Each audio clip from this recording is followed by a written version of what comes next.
요엘서 2장 18절로 21절입니다.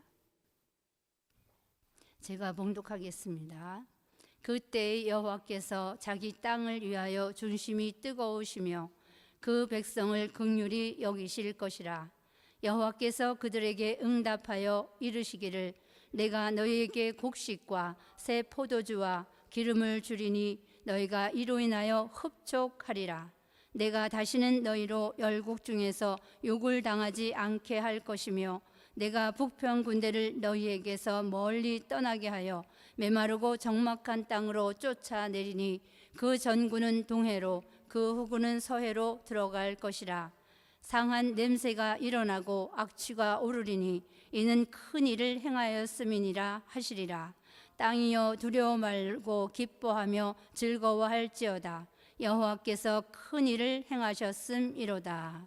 아멘. 오늘은 이 말씀을 중심으로 여호와의 중심이 뜨거워질 때 주시는 축복, 여호와의 중심이 뜨거워질 때 주시는 축복. 우리가 여호와의 중심이 뜨거워질 때 주시는 축복을 받으려면 우리가 먼저 여호와의 중심이 뜨거워지게 해야 되겠죠. 여호와의 중심이 뜨거워지게 하려면 첫째 우리는 회개하는 삶을 살아야 합니다. 회개하는 삶. 우리가 회개는 아무리 많이 해도 넘치지 않습니다. 또 부족합니다. 우리는 늘 아침에 일어나면서 회개합니다. 감사합니다. 우리는 이 기도로 시작을 합니다.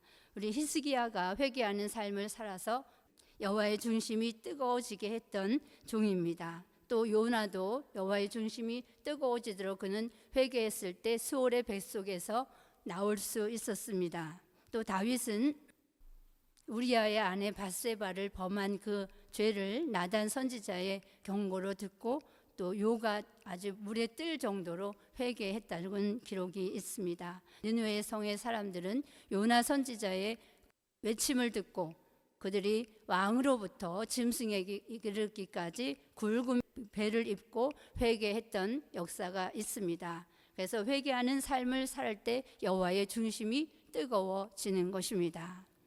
그래서 우리는 은혜가 충만하면 자기 자신을 돌아봅니다.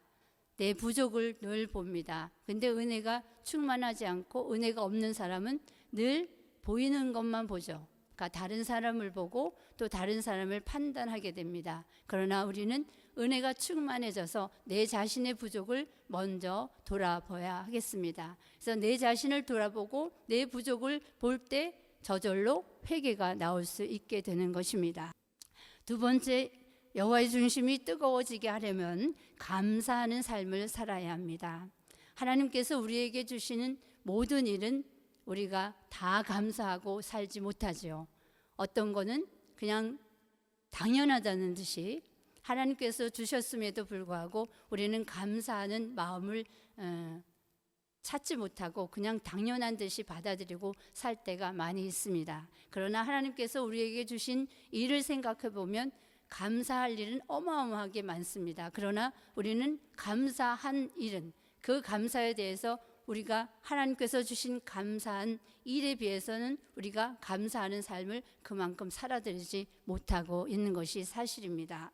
그래서 데살로니가전서 5장 18절에도 보면 범사에 감사하라고 말씀을 하고 있습니다. 다니엘은 다니엘서 6장 10절에 보니까 그는 사자굴 속에 들어갈 것을 이미 알고 있었지만 그는 계속해서 감사하는 삶을 살았던 것을 볼 수가 있습니다. 그러므로 우리는 늘 하나님 앞에 감사로 시작해서 감사로 맞춰지는 한 날 한 날을 살아야 하겠습니다. 세 번째로 여호와의 중심이 뜨거워지게 하려면 예배드리는 삶을 살아야 합니다. 우리는 예배가 중심이 되는 삶을 살아야 합니다. 그래서 요한복음 4장 22절로 24절에 보면 예배를 드리되 신령과 진정으로 바른 예배를 드리라고 말씀을 하고 있습니다. 이사야 1장 10절로 15절에 보면 이스라엘 민족들이 하나님 앞에 제사로, 그때는 제사였죠. 제사로 범죄를 했습니다. 그저 성전 방마당만 밟으러 온다든지 아니면 재물을 갖고 오는데 보이러만 온다든지 또 재물을 온전한 걸 드리지 못하고 꽁지 빠진 것, 병든 것 이런 것만 드린다든지 그래서 그들이 받을 축복이 말라기 1장 11절에 보면 의로운 제물 드리는 민족에게로 옮겨지게 된 것입니다. 그래서 저와 여러분이 이방 민족으로 받는 그 축복, 육적인 이스라엘이 받아야 할 그 축복을 이방 민족에게로 돌아간 그 축복, 옮겨진 그 축복을 저와 여러분이 받을 수 있게 된 것입니다. 그러므로 우리는 예배를 잘 드리는 삶을 살아야 여호와의 중심이 뜨거워지게 되는 것입니다. 여호와의 중심이 뜨거워지는데 우리가 신령과 진정으로 예배하는 자를 하나님은 찾아오신다고 말씀하고 있잖아요. 그래서 우리는 말씀과 진리 속에 하나님과의 만남이 이루어지게 되는 것입니다. 내가 신령과 진정으로 예배를 드릴 때 하나님은 나를 찾아오셔서 말씀과 진리 속에 나를 만나 주십니다. 그 나를 만나 주시면 내게 있는 어떤 문제든지 하나님은 그것을 해결해 주시겠죠. 그래서 우리는 우리 속에 있는 어떤 슬픔과 탄식까지도 달아나게 되는 역사가 있게 되는 것입니다. 우리가 예배라고 하는 것은 찬송과 기도, 말씀과 연보가 하모니를 이루어서 예배를 이루게 되는 것입니다. 그래서 우리가 예배를 드릴 때 찬송 인도자가 중요합니다. 찬송을 통해서 먼저 우리는 예배에 받을 그 은혜와 말씀을 받을 마음의 문이 활짝 열려지는 것입니다. 그래서 예배 드리기 전에 찬양 인도자가 그만큼 중요합니다. 우리는 때때로 나는 오늘 찬양 인도니까 그냥 기도 없이 준비 없이 설 때도 있을 것입니다. 그러나 이것이 가장 중요하다고 생각하고 모든 것은 기도로 준비해서 그것을 해야 할 것입니다. 그리고 대표 기도하는 것도 많이 중요합니다. 그리고 예배 인도자도 중요합니다. 이렇게 예배를 우리는 중요시 여겨서 늘 예배하는 삶을 통해서 여호와의 중심이 뜨거워지게 해야 합니다. 또 네 번째로 여호와의 중심이 뜨거워지게 하려면 부르짖는 간절한 기도를 해야 합니다. 부르짖는 간절한 기도. 이사야 26장 16절로 17절에 보면 간절한 기도라고 하는 것은 산기가 임박한 여인이 구루하며 부르짖는 것 같은 엘리야의 심정으로 하는 기도를 부르짖는다, 이렇게 말씀을 하고 있습니다.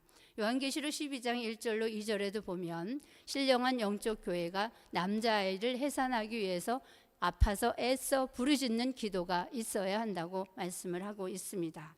그래서 이와 같이 여호와의 중심이 뜨거워지려면 회개하는 삶을 살아야 되고 또 감사하는 삶을 살아야 되고 또 늘 예배드리는 삶을 살아야 되고 또 부르짖는 기도가 있을 때 여호와의 중심이 뜨거워지게 되는 것입니다. 그렇다면 오늘 본론으로 들어가서 여호와의 중심이 뜨거워질 때 주시는 축복, 첫 번째, 하나님의 긍휼이 내리십니다. 하나님의 긍휼이 있다. 긍휼이라고 하는 것은 불쌍히 여기는 역사를 말씀하고 있습니다. 요엘서 2장 18절을 한번 보겠습니다. 여호와가 긍휼히 여기신다, 이렇게 말씀하고 있습니다. 이것은 이제 이 본문 말씀은 시온의 성회 때에 이제 그 역사를 통해서 주시는 말씀인데, 시온의 성회에 이제 모여서 마음을 찢고 전심으로 기도할 때 여호와의 중심이 뜨거워져서 긍휼을 내리신다는 말씀을 하고 있습니다. 하박국 3장 2절에도 보면 진노 중에라도 긍휼을 잊지 마옵소서, 이렇게 기도하라고 말씀하고 있습니다. 하나님의 진노가 내릴 때 여호와의 중심이 뜨거워지면 우리에게 긍휼을 베풀어 주신다는 것입니다. 미가서 7장 18절로 19절에 보면 우리의 죄악을 발로 밟으시고 또 깊은 바다에 던져서 우리로 하여금 그 죄와 상관없게 하시도록 하나님은 긍휼을 베푸신다고 말씀을 하고 있습니다. 두 번째, 여기서 하나 또 볼 것은 아모스 7장 1절로 6절에 보면 아모스 7장 1절로 3절에는 황충이 환란에 대해서 말씀해 놓고 아모스 7장 4절로 6절에는 불의 징벌의 날이 올 때 이제 기도하는 것을 말씀해 놓고 있습니다. 이럴 때 황충이 환란이 온다고 할지라도 황충이 같이 악한 사람이 나를 이제 해하려고 할 때도 어떤 기도를 하라고 말씀을 하고 있습니까? 주 여호와여 청컨대 사하소서, 야곱이 미약하오니 어떻게 서리이까? 이런 기도를 할 때 하나님은 긍휼을 베풀어 주셔서 그 황충의 피해를 받지 않도록 뜻을 돌이킨다고 말씀을 하고 있습니다. 또 4절로 6절에도 보면 불의 징벌의 날이 온다고 할지라도 주 여호와여 청컨대 그치소서, 야곱이 미약하오니 어떻게 서리까? 라는 기도를 통하여서 여호와의 뜻이 돌이켜서 그 징벌의 날을 멈추게 돌이키신다고 말씀을 하고 있습니다. 이렇게 여호와의 중심이 뜨거워질 때 주시는 축복은 하나님의 긍휼입니다. 하나님의 긍휼이 없으면 우리는 살아남지 못합니다. 늘 하나님의 긍휼 속에 살고 있는 것입니다. 두 번째로 기도의 응답이 내립니다. 기도의 응답이 내립니다. 우리가 기도의 응답이라고 하는 것은 기도한 대로 이루어지는 것을 말씀하고 있습니다. 기도한 대로 이루어지는 역사. 요엘서 2장 19절을 보시고 또 요엘서 2장 24절을 함께 보겠습니다. 요엘서 2장 19절과 24절. 여호와께서 그들에게 응답하여 이르시기를 내가 너희에게 곡식과 새 포도주와 기름을 주리니 너희가 이로 인하여 흡족하리라. 내가 다시는 너희로 열국 중에서 욕을 당하지 않게 할 것이며. 아멘. 이것은 이제 이루어지진 않은 거죠. 이렇게 해주시겠다. 그런 말씀이고 24절에 보면 그렇게 이제 시행을 하시는 것을 말씀하고 있습니다. 24절을 보겠습니다. 마당에는 밀이 가득하고 독에는 새 포도주와 기름이 넘치리로다. 아멘. 이렇게 19절에 약속한 말씀을 24절에 와서 기도한 대로 응답해 주시는 역사입니다. 그래서 우리는 기도를 할 때 기도의 응답은 그래 내가 그렇게 해주겠다. 이것은 진정한 기도의 응답이 아닙니다. 기도한 대로 이루어지는 것을 받는 것이 기도의 응답입니다. 하나님께서 곡식과 새 포도주와 기름을 흡족하게 주신다. 이렇게 말씀을 하고 있습니다. 그 말씀을 24절에 가서 밀이 가득하고 독에는 새 포도주와 기름이 넘치게 해 주시는 것을 말씀해 놓고 있습니다. 세 번째로는 영과 육이 흡족하게 하십니다. 영과 육이 흡족하게 하십니다. 만족하게 하시는 역사입니다. 우리가 여기도 19절에도 보면 이로 인하여 너희가 흡족하리라. 흡족하리라. 하나님께서 주시는 역사로 우리는 만족해진다는 것입니다. 하나님의 긍휼이 내리고 또 여호와의 중심이 뜨거워지면 우리가 마음이 흡족해지고 만족해진다는 것입니다. 그래서 우리는 여호와의 중심이 뜨거워지도록 살아야 하겠습니다. 또 이사야 23장 18절과 또 이사야 45장 3절 또 이사야 60장 5절로 9절에도 보면 하나님께서 물질이 필요할 때에 큰 물질을 주셔서 우리의 육도 윤택하게 해주신다는 것입니다. 우리의 영혼은 지금 여호와의 말씀과 또 말씀 따라 주시는 이 환난 시대에 주시는 성령의 은혜를 우리가 받고 있습니다. 그렇다면 영적으로 흡족한 상태에 있지만 육적으로는 아직 부족한 게 많이 있습니다. 그럴 때 이제는 큰 물질을 주실 때가 되었으므로 아마 이제 정한 때가 되면 이사야의 예언대로 지명하신 기업에, 지명하신 종에게, 지명하신 재단에 주실 것이라고 믿습니다. 그래서 우리가 열심히 여호와의 중심이 뜨거워지도록 해야 하겠습니다.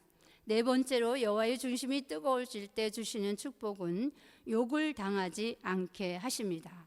욕을 당하지 않게 하십니다. 19절 끝에 보면 내가 다시는 너희로 열국 중에서 욕을 당하지 않게 할 것이며 이렇게 말씀하고 있습니다. 우리가 재림의 주를 위해서 또 영원한 복음을 해서 얼마나 많은 욕을 당했습니까? 이단이라고 욕을 당하고 또 우리 주의 종은 또 수없이 많은 그런 욕을 당했지만 이제는 하나님의 중심이 뜨거워지면 우리는 욕을 당하지 않는 축복을 받게 되는 것입니다. 27절을 보겠습니다. 요엘서 2장 27절. 그런즉 내가 이스라엘 가운데 있어 너희 하나님 여호와가 되고 다른 이가 없는 줄을 너희가 알 것이라. 내 백성이 영영이 수치를 당치 아니하리로다. 아멘. 그 19절의 하반절의 말씀을 27절에 가서 이루어 주시는 말씀입니다. 그래서 다시는 열국 중에서 욕을 당하지 않고 수치를 당하지 않게 해주신다는 것입니다. 다섯 번째로는 환난을 끝내 주십니다. 환난을 끝내 주십니다. 저와 여러분에게 있는 환난이 어떤 것입니까? 영적인 환난이든 육적인 환난이든 하나님의 중심이 뜨거워지기만 하면 그 환난은 끝을 내는 것입니다. 우리가 이제 말씀이 8월 31일 날 나온 말씀, 복역의 때를 끝내주신다, 이렇게 말씀이 나왔잖아요. 그 말씀과 맞물려서 이제 환란을 끝내주시는 것입니다.